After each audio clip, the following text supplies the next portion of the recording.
In 2014, in search of a lifestyle that was closer to nature, we left our busy life in the southeast of England and moved to a remote part of Scotland.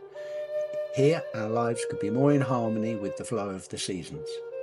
This is our story.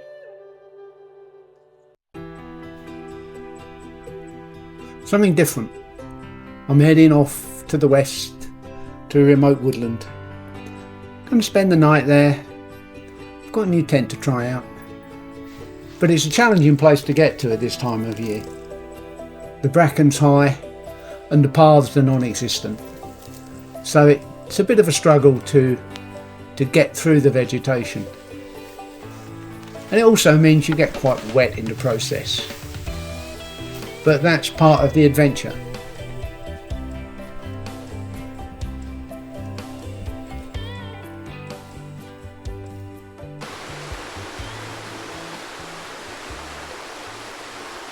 The first thing to do once I've decided where I'm going to camp is to find water. Unfortunately, there's a stream just a short distance away, and I was able to just wander down and fill my water bottle for the night. But even that was tricky because the boulders were covered in moss and slime, and the last thing I wanted to do was fall over in such a remote location. So I took my time, assessed the situation, and then gradually started to head back towards where I was proposing to camp.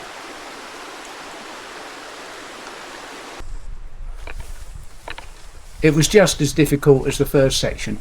Thick, deep bracken, virtually no paths, just the odd bit of movement where an animal had gone through. And then I came and approached the venue where I was going to pitch my tent.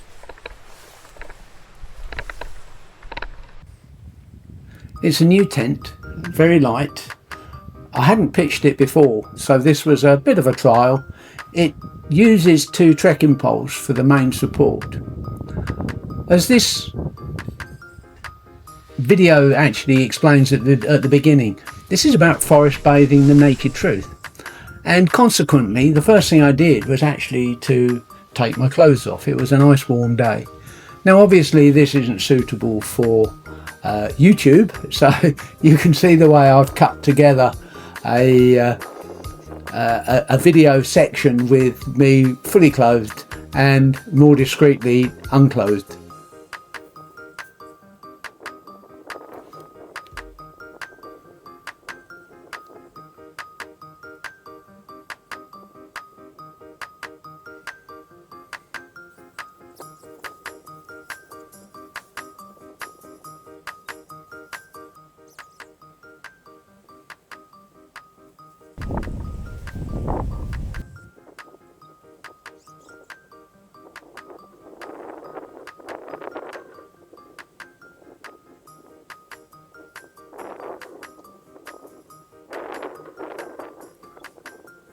So it didn't take beyond a few minutes to actually get the tent erected.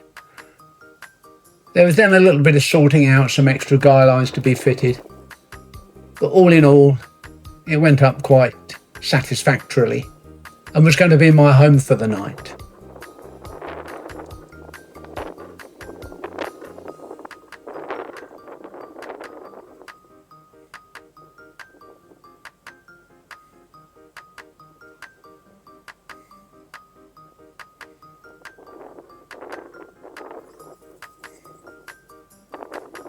The weather was fine, the forecast was for dry weather, so I was able to open the tent up and just let the wind blow through.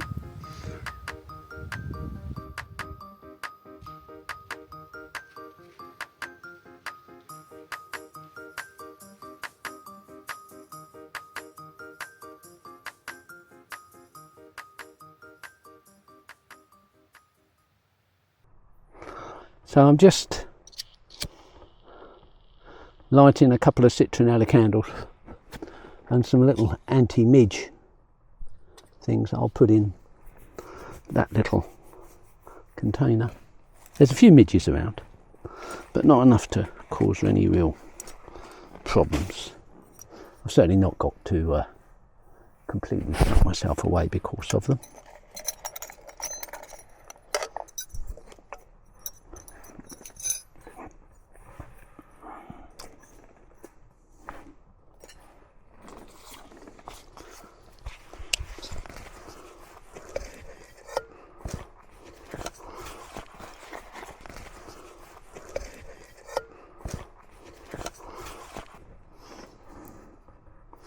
So this is my first time using an alcohol stove.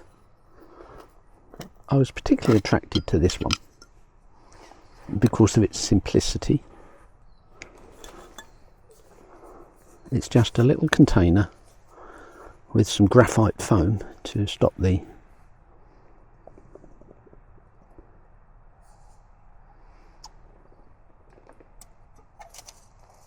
alcohol flying everywhere.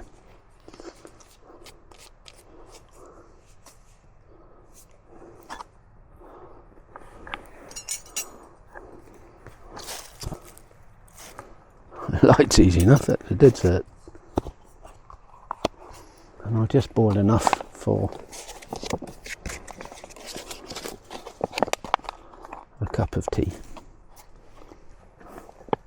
And then I'll talk to you and tell you what this video is all about.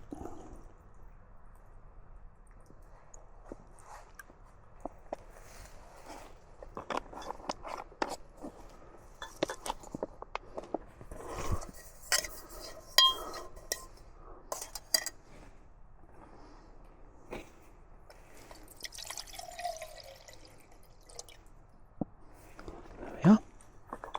That's the basics done.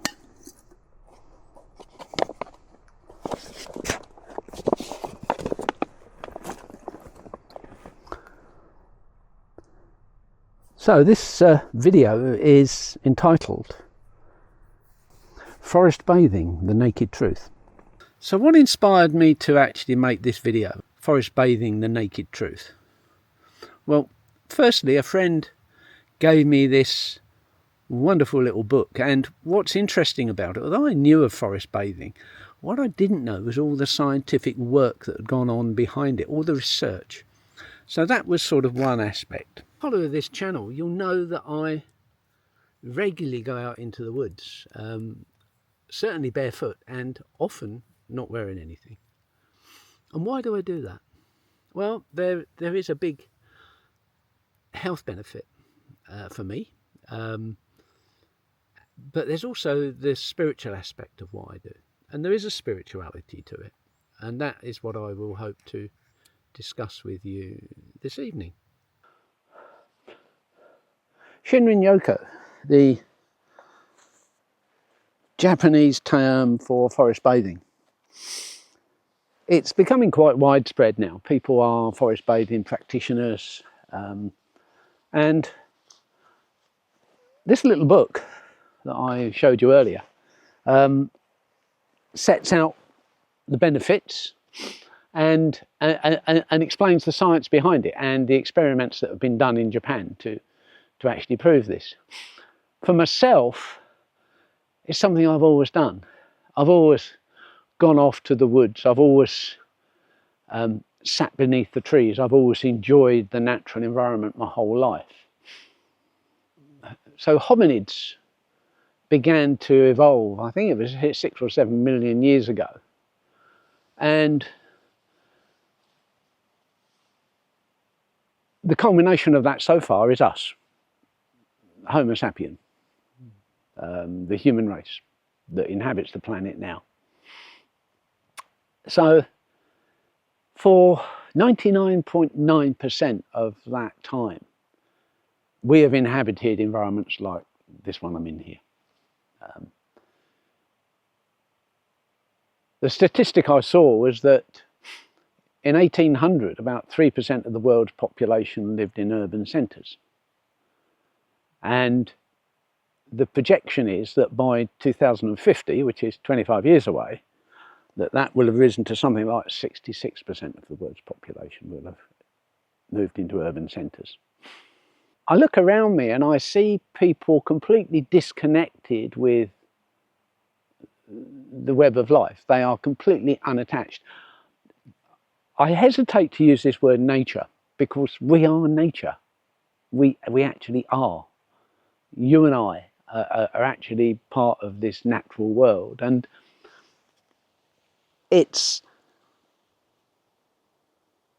I actually find it much better to refer to it as the web of life, that we're part of this web of life, this interconnectedness. There's that sense of interconnectedness with it. So going out into the forest is what forest bathing is about. It's quite simple. But you don't have to necessarily go out into the forest. You can connect with nature, with the web of life, by connecting with yourself. And that's really the important thing. And that's something I wanted to sort of mention in connection with this. But there are benefits, and this is where forest bathing comes in. The trees, they're wonderful things. We know that they produce our oxygen. They take in our carbon dioxide, and use that to photosynthesize and then give out oxygen. Now, the lungs of the planet, along with the sea. But they also give out volatile terpenes, what are called terpenes.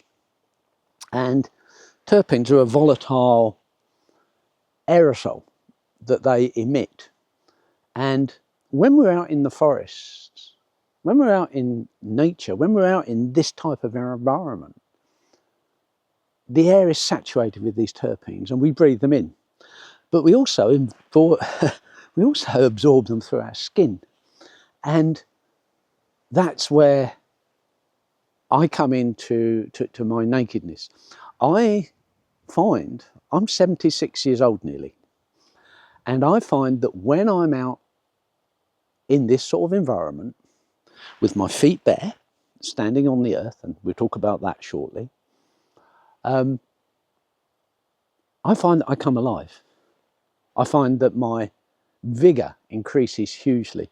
And I think that's because not only am I breathing in those terpenes, but the reality of it is that my skin is exposed to that astonishing phenomenon.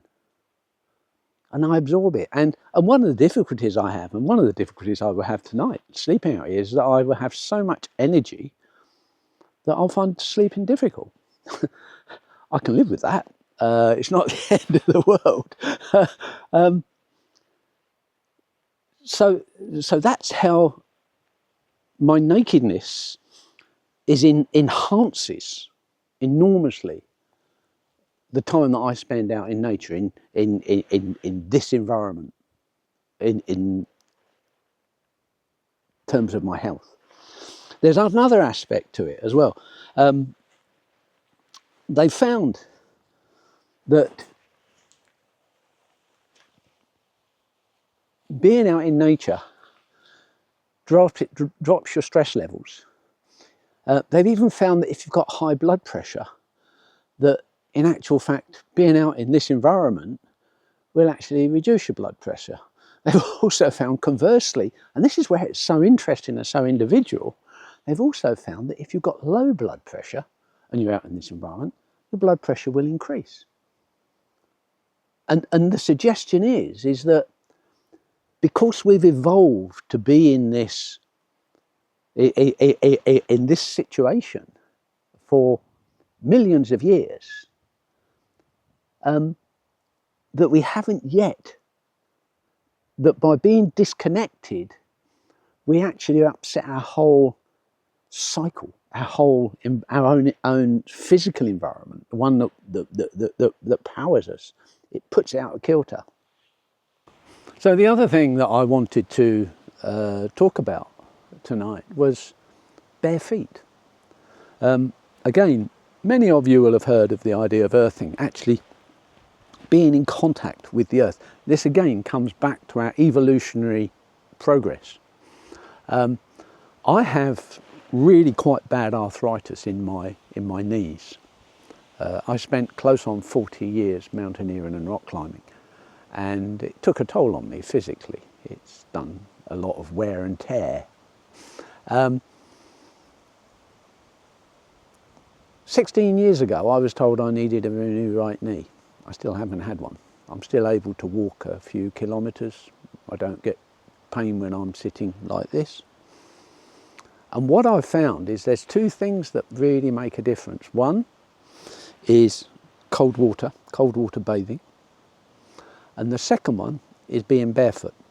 When I'm wearing shoes, when I'm in the city, when I'm on that sort of terrain, when I have no choice but to wear shoes, I'm not terribly mobile at all. I get a lot of discomfort relatively quickly. But when I'm out here, and I walked out here, I do wear sandals. I wear earth runners, and these have a copper stud on the bottom and a conductive lace that holds them on my feet. And I wear those if I'm on ground where my feet need some protection. But whenever possible, when I'm out in this environment, I'm barefoot, as I am now. And I don't get any knee pain. It just doesn't happen.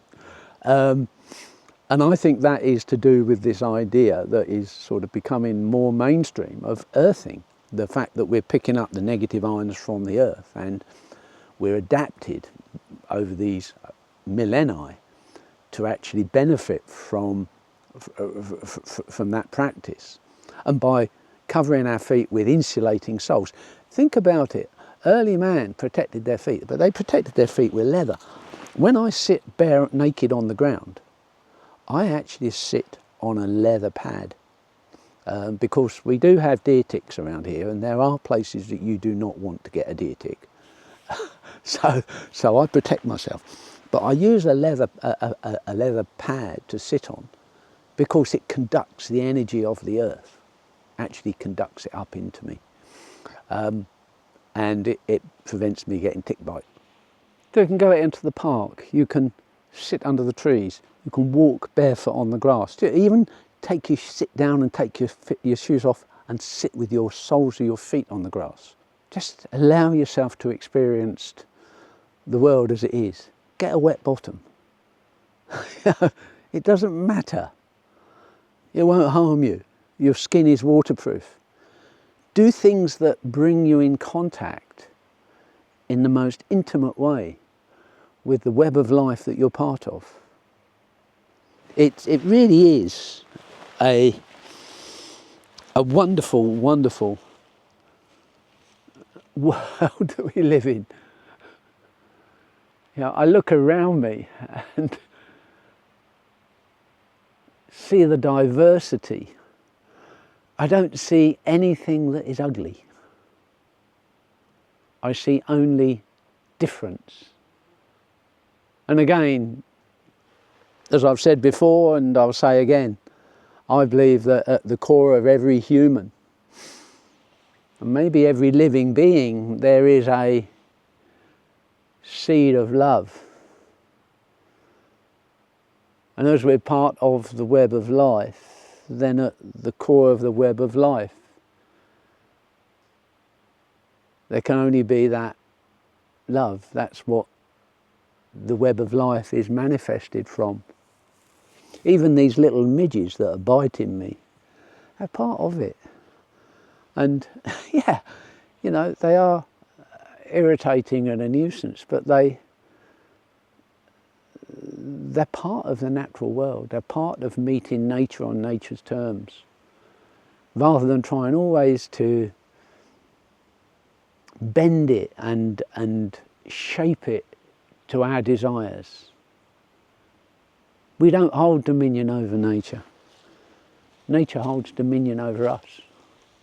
We're helpless in face of it. We can only submit to it and stand in awe of it and recognise our place in it. Because what we do to nature, we do to ourselves. Well, good morning.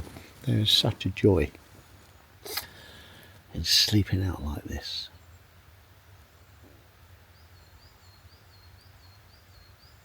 Just lying here. The silence is quite profound. Just the sound of the earth, the hum, the deep, resonant hum of the earth itself. There's no wind. The air is cool on my arm.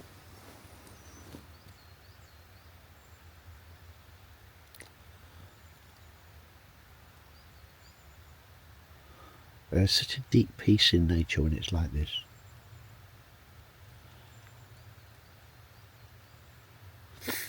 And this is another aspect of being outside, being out in the wilds,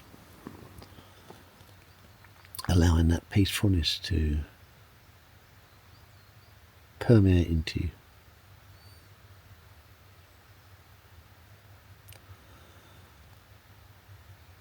So shortly I'm going to get up and walk down to the river. Unfortunately there's not enough depth to have a proper duke or dip. Duke is the Scottish word. So I shall just have a splash and then I'll come back and make myself some breakfast.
So sitting here, having my breakfast,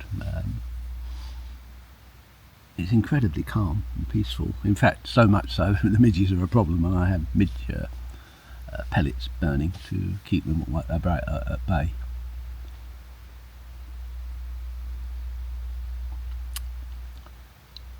So this is my life, this is the pattern of my life, following the wheel of the year, celebrating the seasons, spending time in nature in the most natural way possible. And what I suggest is